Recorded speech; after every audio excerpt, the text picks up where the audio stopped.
Thank you. Our next speaker, one of the eminent Jordanian doctors, Dr. Saeed Jaradat. He's the director of Princess Haya Biotechnology Center in Jordan.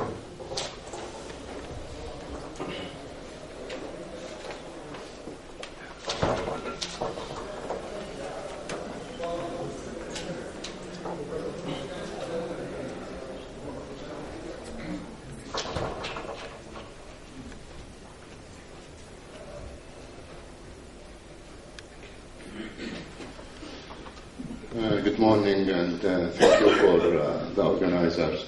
And this morning I'm going to tell you just two short stories about how important to use high throughput analysis, just to know the natures of variation of and polymorphism in your population, and this could build up on for future clinical applications. So this is where I am working at Jordan University of Science and Technology. This is the major gate to the north of the country.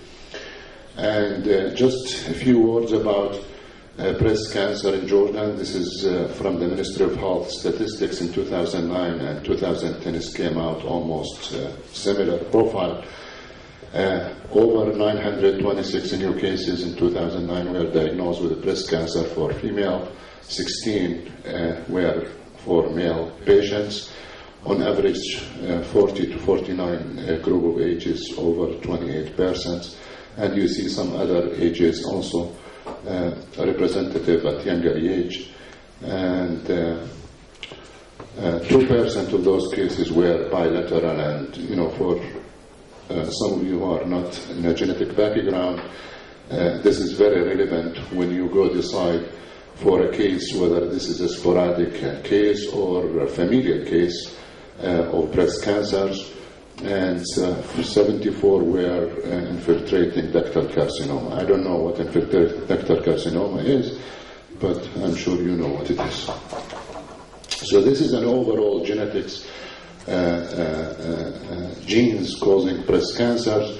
As you know, we have two major categories of genes with high penetrance gene like BRCA1 and BRCA2 with a risk of life for breast cancer over almost reach 85 with the BRCA1 mutations, and we have the p53 genes and other moderate gene like CHEK2 with deletion, let's see, at 100 nucleotides.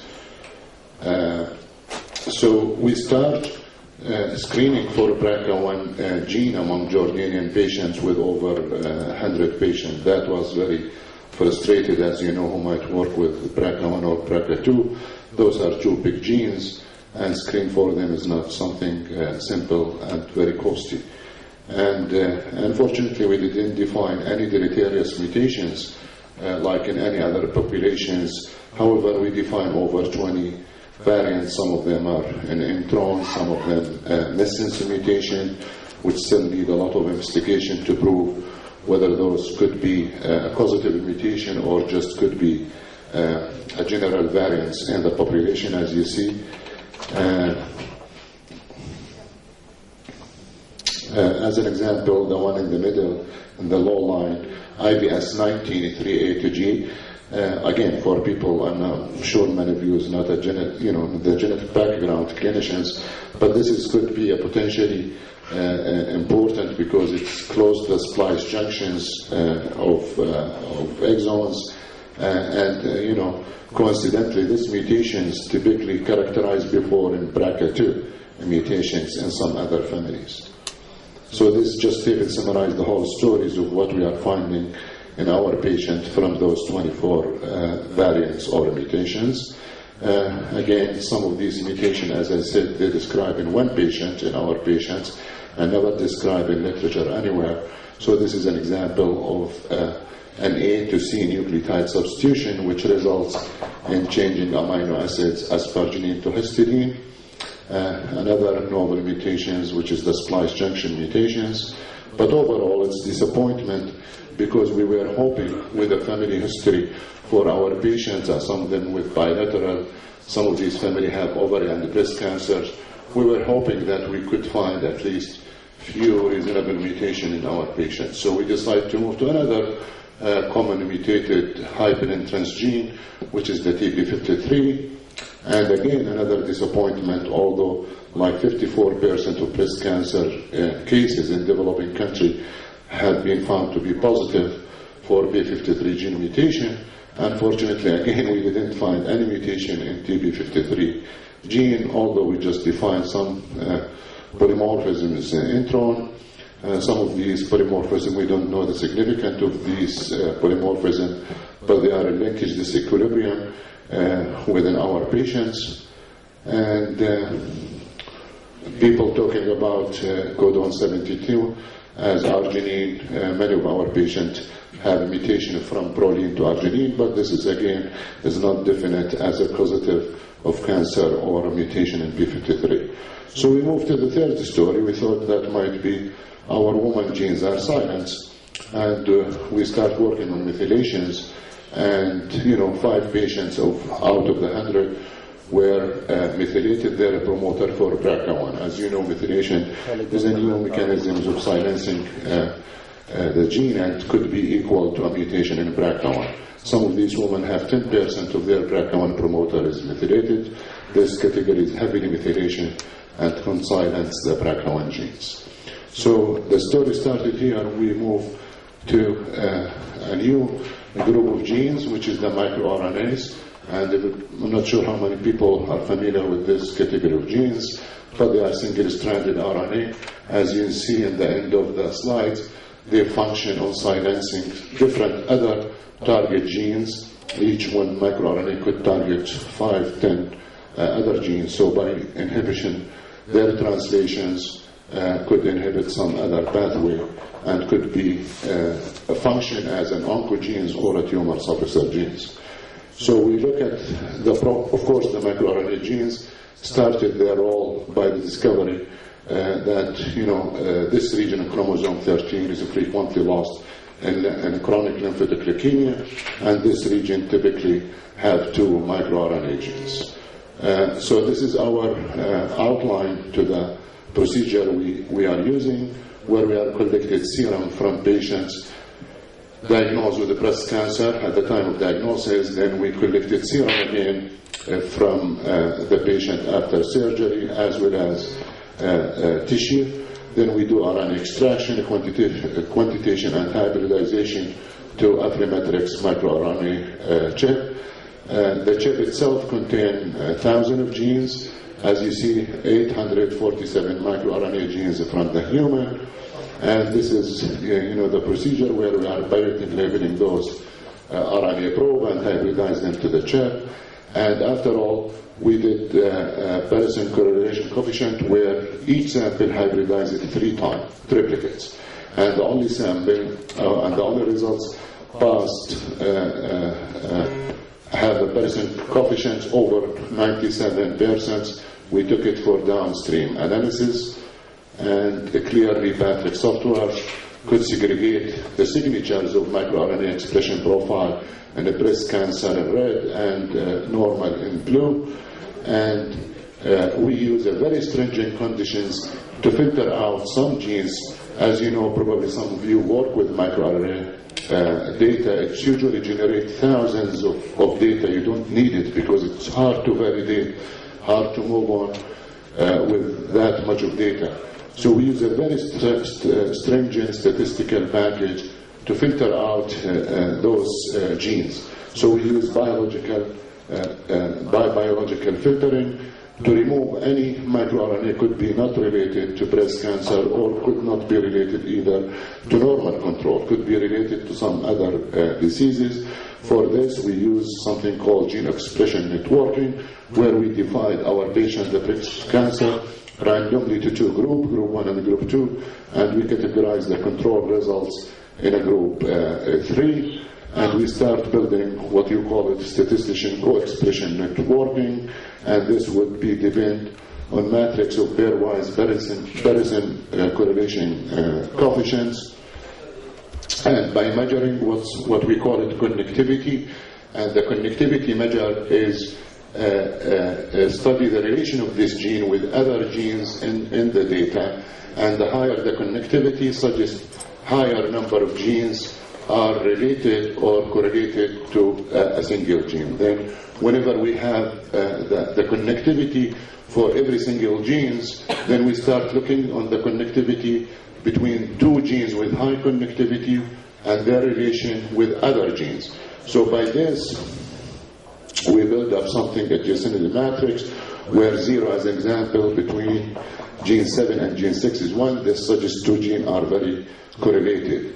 And you need to be noticed here, correlation here is not necessary that both of them are upregulated or downregulated. But whenever a gene is up and the other gene is up, they are correlated. When down and down, correlated. But the more important, when there is a gene up and another gene is down, they are correlated. So we are looking at suppressions and activations. So we took this data and clustered those genes in spectral clusterings where we make sure that a number of genes within the cluster is very highly similar and they are less similar to a neighboring clustering, and we did that by standard deviation and measure the quality of each cluster. This is the data would look like before clusterings. The bright spot suggests gene with high connectivity, and when you do clustering fitness, we come up with 24 gene for group 1 of cancers, 23 cluster for group 2 for the cancer patients, and 22 cluster for the control groups. And the next step, now we need to look to exclude some of those genes have no relevance to cancer patients. So we look at something called hub genes. The hub genes mean the connectivity of this gene within this cluster is very high. And if this hub gene shared with other clusters, then both clusters would be related and we put them together. As an example, you see here cluster as example 15 from breast cancer group 1 and breast cancer group 2. Both of them have the same hub gene, which is microRNA 200C. So those two clusters are very related from the two different groups, and we can put them back together. And now we look at the shared clusters.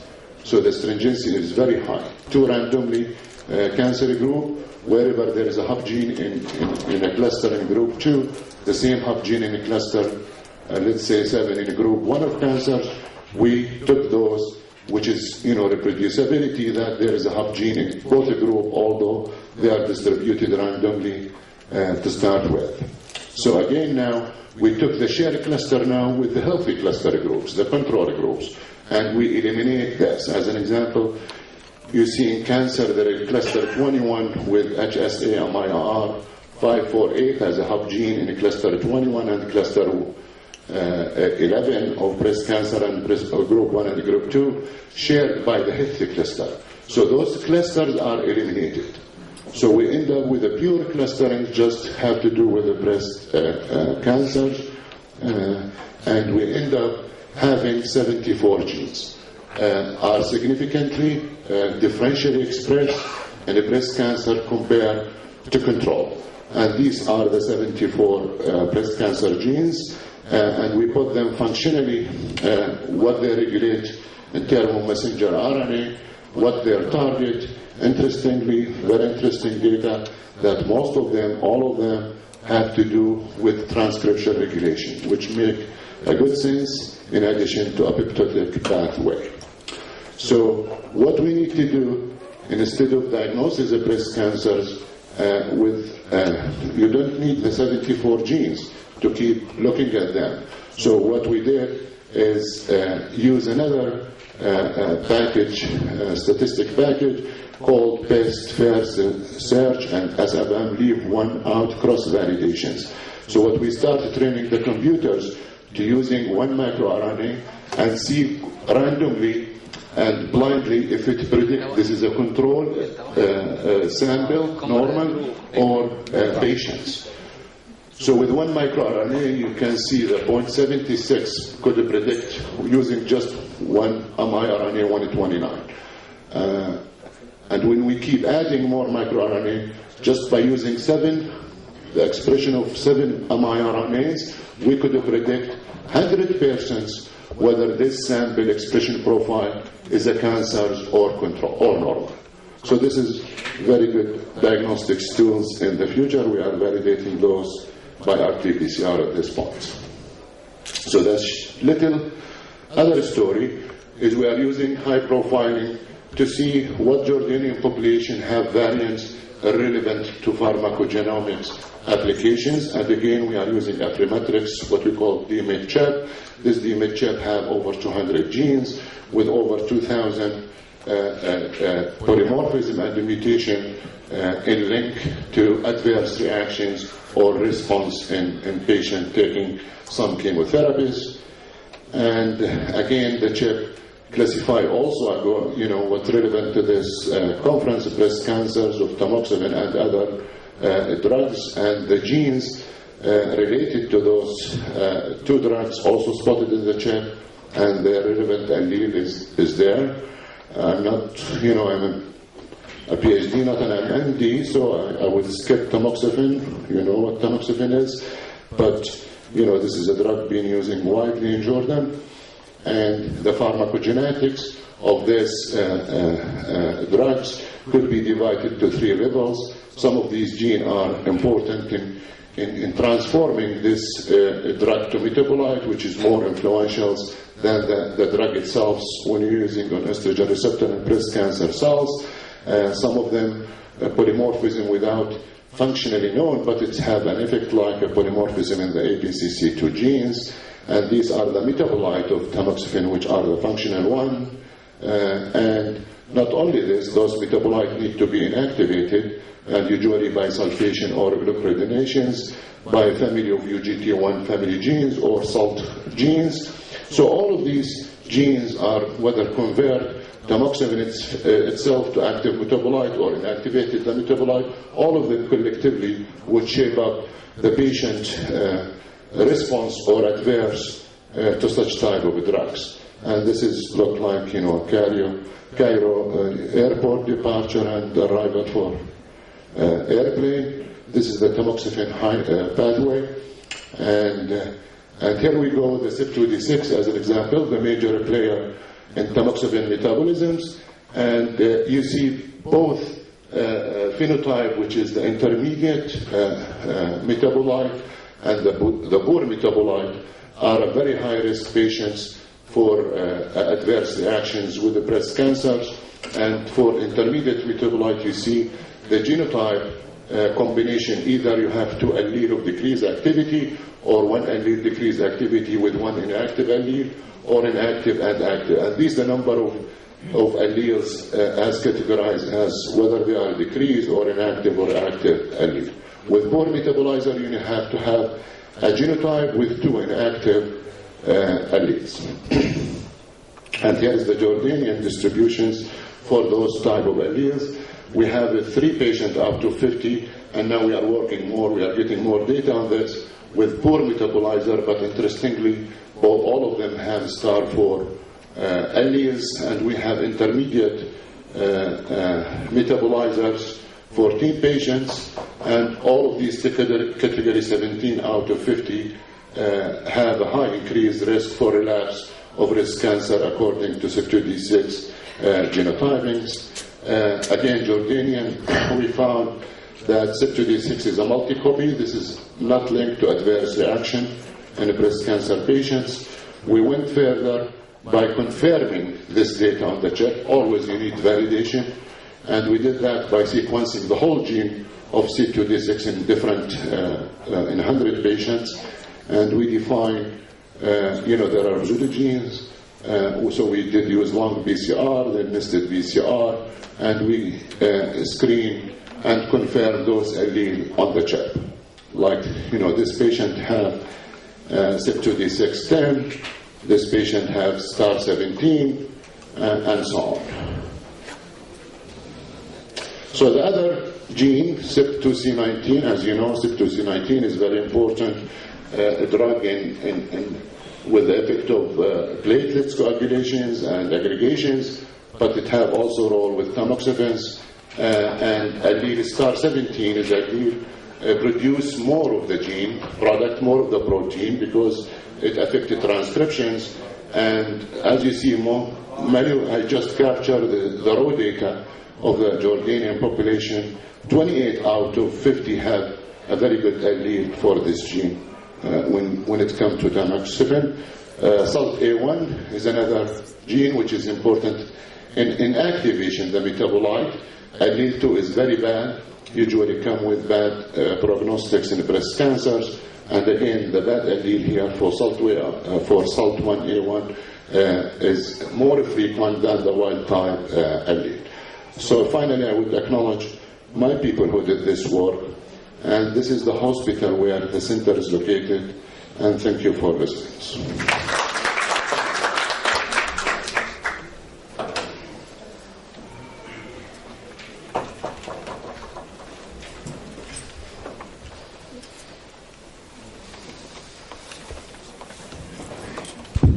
Thank you, Dr. Jaradat, for this very comprehensive, nice talk about molecular biology.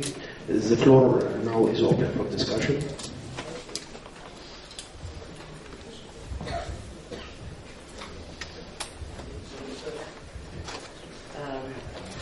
Thank you for very exciting work, and to be able to genotype your breast cancer patients in Jordan, this is quite exciting.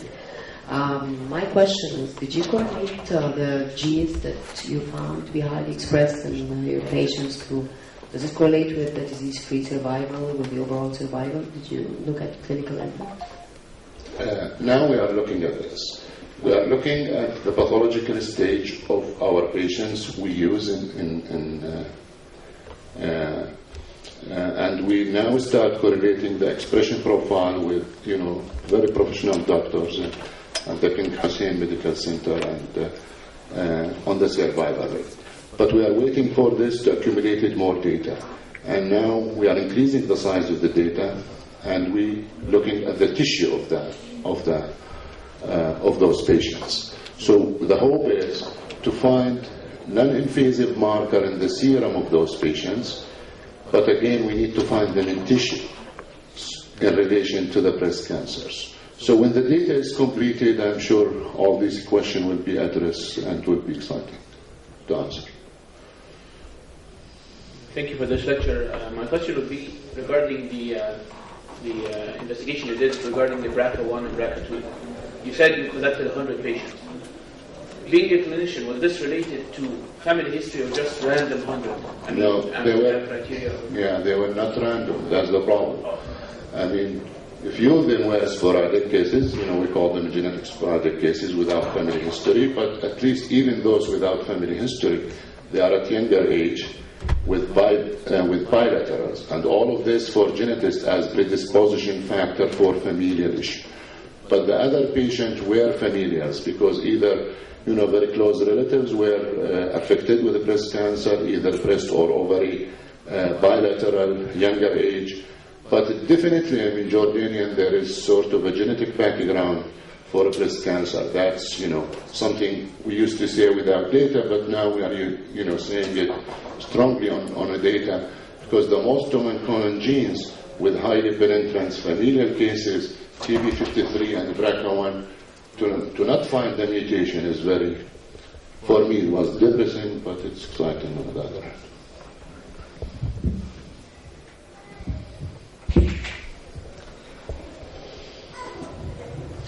Thank you so much for the presentation, and it's quite impressive work.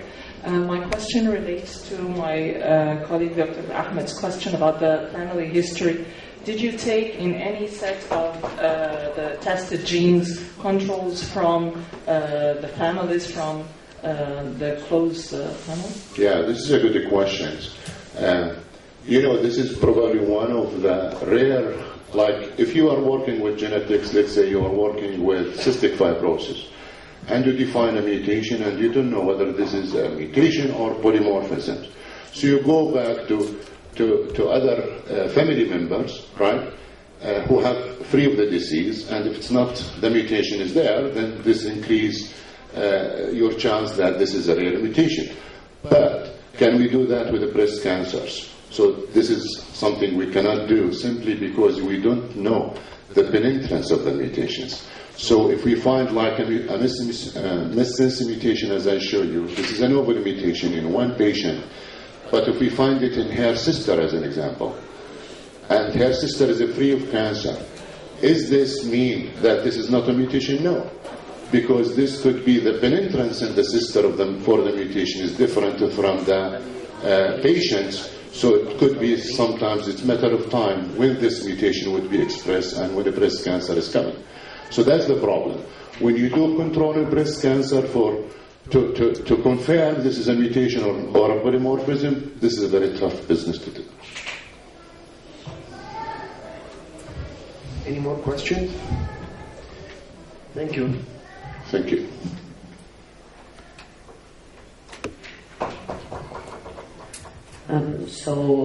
Our next talk is going to be presented again by Dr. Rubin. This is the second lecture, but I will represent him again. He's a professor of hematopathology at MD Anderson and a leader in immune diagnostic inflammatory breast cancer. And we'll be talking now about updates on stem cells in breast cancer. Professor Rubin. Thank you very much for inviting me again.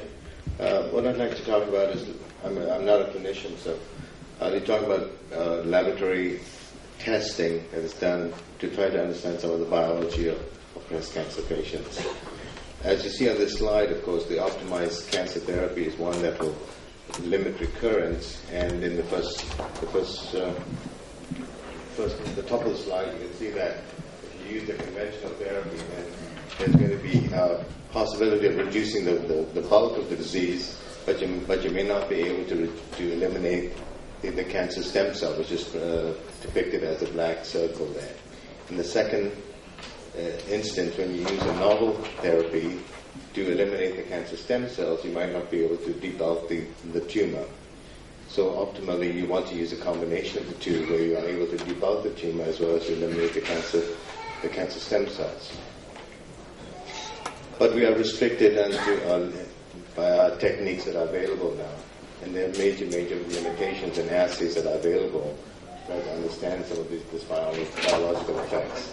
We don't have also outcome data based on cancer stem cells in breast cancer patients, and we know that the assays that we use are very, very biased in that we sometimes control and most times don't control the intrinsic resistance or extrinsic resistance and the plasticity of the cancer stem cells.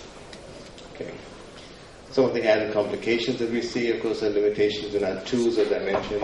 How do you identify cancer stem cell? Do you use surface markers? Do you use functional assays? Because, of course, the stem cell characteristic is its ability for self-renewal. So it's always implied that one needs to look at a functional assay to be able to evaluate the relevance of cancer stem cell. Most tests are done on limiting dilutions, and since cancer stem cells are very, very rare, when you do limiting dilutions, you might miss the individual cell that you're looking for. And of course, when you're looking at preclinical models, we always try to oversimplify, but there are no good animal models for preclinical studies in breast cancer, so we always tend to use an immunocompromised mice. And if that's the case, then how relevant is that when we have immunocompetent patients that we're looking at? And of course, we also try to recapitulate the nature of the microenvironment that these cells are in, and we don't always know all the factors that are relevant for the microenvironment. And major problem we have with cancer stem cells is that they're very, very plastic. So you might be able to identify a cancer stem cell based on a specific marker, and you're sure you have that marker, you've done all the biologics on it, your cell sorted it.